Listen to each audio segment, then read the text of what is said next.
পতাকায় ঘিরে সবুজ দল পয়েন্ট পেয়েছে 21, লাল দল পেয়েছে 27।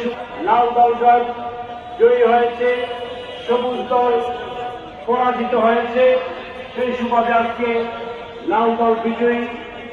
অনেক অনেক শুভেচ্ছা ও অভিনন্দন, এবং সবুজ দলকেও অনেক অনেক শুভেচ্ছা ও অভিনন্দন।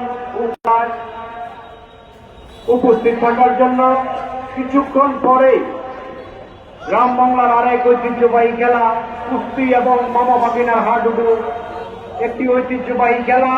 আমরা জানি জবরা মাঠে চলে আসবে ইনশাআল্লাহ। সারা রাত খেলা চলবে আজকে।